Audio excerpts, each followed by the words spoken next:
Bem, essa questão é uma questão bem interessante, porque eu compreendo a radicalidade, mas eu não entendi bem quando você falou sobre os cursos.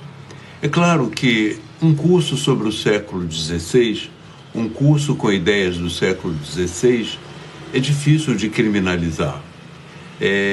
Existem várias posições que nós consideramos estúpidas, mas que, no entanto, não são posições que você criminaliza. Então, é um processo muito difícil você entrar em todo esse mecanismo e determinar aquilo que é um crime, aquilo que é realmente um discurso de ódio, ou é só uma estupidez, uma ignorância que pode ser superada, entende?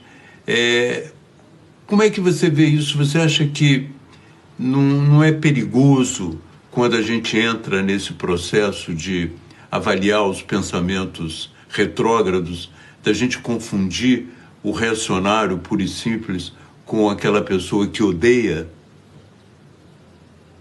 Sem dúvida alguma. E é por isso justamente que a gente pede que o projeto de lei da Câmara, né, que está nesse momento na Câmara, que ele seja o mais enxuto possível e para que ele sirva como uma base para que as plataformas possam agir em cima da lei, né, junto com aquela lei, e não serem o tempo inteiro interpeladas, né, que seja uma lei impositiva demais, que obrigue o tempo inteiro a remoção de tudo, exclusão de tudo. Esse é o grande medo. Então, como que a gente separa as coisas, né? Hoje é importante a gente lembrar que não há, no mundo inteiro, uma real definição do que seria desinformação.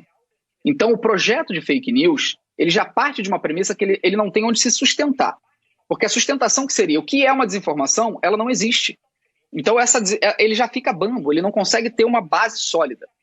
O que é necessário que se faça? Que as próprias plataformas tenham, dentro de suas estruturas, maneiras de verificar se aquele conteúdo está de acordo com as suas normas. Eu volto na tecla que eu bati anteriormente. Não há, de fato, talvez, eu não sei, eu não sou um advogado criminalista, mas eu não acho, posso estar errado, me corrija se eu estiver, eu acho que não há nenhuma lei que proíba um indivíduo de falar que mulheres não deveriam poder votar. Infelizmente. Bom, não sei se infelizmente ou felizmente, realmente não sou especialista nesse assunto para dizer se é infelizmente ou felizmente. Às vezes eu acho que as pessoas têm que ter liberdade para serem burras, ignorantes e retrógradas, e a gente precisa vencê-las no debate, não no punitivismo. Mas isso é, sem dúvida alguma, um comportamento misógino que está dentro das normas das plataformas onde eles vendem esses cursos. Não é permitido o comportamento misógino de quem vende curso dentro da plataforma. Então, veja bem, não estamos falando aqui de uma imposição de lei, né, de vir o Ministério Público e proibir aquele curso ou prender o cara que falou, mas que a própria plataforma olhe aquilo, veja o que esse sujeito está falando e diga se ela acha que aquilo é pertinente do cara ganhar dinheiro em cima ou se ela discorda e vai aplicar a própria regra de misoginia para não permitir que o cara possa falar aquilo em público. A gente está falando aqui, de novo, repito, eu só estou falando de casos que são extremamente problemáticos, né? Esse mesmo cara que falou essa questão sobre mulheres não deveriam poder votar, e ele fala isso com categoria, ele não se manifesta de forma lunática, você não acha que o cara é um louco, ele realmente fala. Esse cara tem um diploma de psiquiatria, ele fala como um psiquiatra, e ele revela, nesse mesmo ambiente dele de curso, numa live dele, que ele curou um pedófilo contratando prostitutas que pareciam crianças. Então, a gente tem que ter um diálogo para entender onde está o limite. O que deve ser feito em situações como essa? Quem deve se envolver em situações como essa? É o Conselho de Psiquiatria? É o Conselho de Medicina? É a própria plataforma onde ele falou? Isso que ele falou especificamente foi no Instagram, mas foi ao vivo. O que o Instagram vai fazer? Não tem como ele derrubar a live no mesmo momento? O que vai ser feito? Então, ainda há muitas brechas a serem dialogadas e entendidas. Por isso que sua pergunta, Gabeira, foi tão boa. Porque há, de fato, questionamentos que a gente ainda precisa se fazer. E a sociedade precisa dialogar. E é justamente por isso que eu quero chegar para o Rodrigo Maia e falar: Rodrigo, nós estamos numa situação, presidente da Câmara, não Rodrigo, mas presidente da Câmara, nós estamos numa situação onde a gente não tem ainda consenso em inúmeras questões. Como é que a gente vai passar uma lei tão grave, tão importante. País nenhum do mundo, até hoje, nenhum país do planeta conseguiu passar uma lei eficiente no combate à desinformação. Nenhum país no planeta. Como é que o Brasil se sente empoderado a fazer isso em 2 meses? 2 meses. O Marco Civil da Internet levou 4 anos sendo debatido, até ele de fato ser oficializado. Nós não podemos achar que nós vamos legislar a respeito das fake news em 2 meses. Felipe, em outros países, governos populistas de direita foram eleitos exatamente com essa mesma estratégia de criar polarização, de criar o ódio, de criar contra tudo que estava posto até então, que é exatamente o modelo do governo Jair Bolsonaro. Você se referiu a uma coisa que aconteceu nos Estados Unidos ali em 2017, me pareceu a estruturação da campanha. Você se referia ali a grupos da estrutura da campanha de Bolsonaro com personagens como Steve Bannon, por exemplo? Exatamente, Cristiana, você acertou em cheio. Não só o Steve Bannon, mas todos os asseclas ao redor de Steve Bannon, a Cambridge Analytica, que manipulou completamente o público americano nas últimas eleições, e não há hoje, pelo menos dentro dos debates com pessoas especialistas, né, do assunto, não há dúvida de que se não fosse o trabalho feito pelo Facebook, que a Cambridge Analytica fez pelo Facebook para usar o sistema de público-alvo para impulsionamento de notícias falsas e manipulação de informações para convencer a população americana do risco que era a Hillary Clinton ganhar e o quanto era importante o Trump ganhar, não há, para mim, pelo menos, e para as pessoas ao meu redor, a menor dúvida de que isso foi decisivo na vitória do Donald Trump.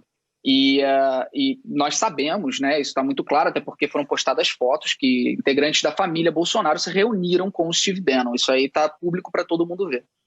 O próprio filho do presidente, Eduardo Bolsonaro, que você fala que está na foto, ele está na foto, ele propôs hoje que os representantes dos blogs amigos também participem dessa reunião com o Rodrigo Maia para tratar do projeto sobre as fake news. Você acha que eles têm a contribuir ali? Você se sentaria num grupo onde eles estariam? Eu não me sentaria da mesma forma que eu não aceito aparecer na CNN Brasil pela mesma razão. A gente está vivendo um momento hoje, do Brasil inteiro, onde a gente está lidando com a validação do negacionismo, a validação do obscurantismo, a validação de pessoas e ideias que sempre ficaram no esgoto da opinião pública e que, de repente, saíram dos esgotos como ratos pela cidade de uma forma tão violenta e grotesca que saíram contaminando todo mundo. Aconteceu o mesmo fenômeno com o terraplanismo, o mesmo fenômeno com antivacinação, e a gente vê isso na política diariamente. Agora, com a questão da pandemia, a gente tem isso o tempo inteiro, né? Negacionistas da pandemia, negacionistas da necessidade de isolamento. Você tem uma pessoa que já veio aqui na Globo News, inclusive, que critiquei abertamente por ter sido convidada, e aparece também em outros canais o tempo inteiro, que é o Osmar Terra, que toda semana fala que a próxima semana é o fim constatado da pandemia, e está falando isso desde março. Começou falando que iam morrer sei lá quantas pessoas, não chegava a 1.000, e continua até hoje arrotando que está certo em relação à pandemia. Então, validar essas pessoas, e aqui eu não estou falando de opiniões divergentes, eu estou falando de negacionistas científicos, eu estou falando de péssimos revisionistas históricos, de pessoas que intencionalmente deturpam, manipulam, negam o que a ciência diz para tentar vender uma ideologia. Sentar com essas pessoas, para mim, é validá-las. E eu não posso fazer isso. Então, eu não sentaria com esses indivíduos em específico, principalmente desses blogs que fazem parte desse esquema de articulação da extrema-direita, que ajudam a disseminar o tempo inteiro notícias mentirosas, como você tem aí vários sites que estão sendo alvo de investigações, que o Sleeping Giants, inclusive, que é um movimento anônimo que surgiu no Twitter, que vem fazendo um trabalho fundamental para tirar o dinheiro, né, os anunciantes desses canais, desses grandes portais de fake news, eles mostram o tempo inteiro. Então, você me perguntar se eu sentaria num lugar onde tem Olavo de Carvalho, por exemplo, né, como é que eu posso sentar numa mesa onde tem uma pessoa que fala abertamente que a pandemia é uma mentira e não morreu ninguém de Covid no mundo? Como é que a gente pode colocar essa pessoa no debate público? Existem questões que são puramente impossíveis da gente lidar, que a gente precisa, e é papel do jornalismo, negar. E eu não sou jornalista, isso aqui eu até levanto essa necessidade, eu levanto de forma até humilde, pedindo para que os bons jornalistas, como vocês são, que vocês, quando encontrarem essas pessoas, quando encontrarem essas opiniões, que as neguem e que mostrem a verdade de imediato. Aconteceu desculpa citar concorrência, sinto muito desculpa mesmo, mas aconteceu na CNN americana, numa entrevista entre uma jornalista da CNN americana com um assessor do Donald Trump, no momento em que ele começou a falar da hidroxicloroquina e falar dos benefícios da droga, ela cortou a entrevista.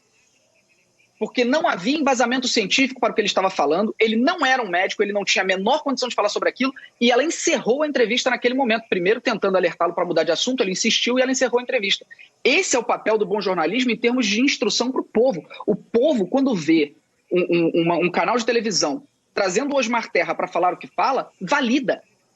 Então eu acho que é fundamental que essas pessoas sejam negadas, que elas sejam vistas como ou mentirosas ou desinformadas, passando adiante desinformação, e que os jornalistas façam esse trabalho, que não apenas dê voz e diga que é o outro lado. Existem dois lados, só que dois lados dentro da razoabilidade. Pessoas que saem do bom senso precisam ser desmascaradas.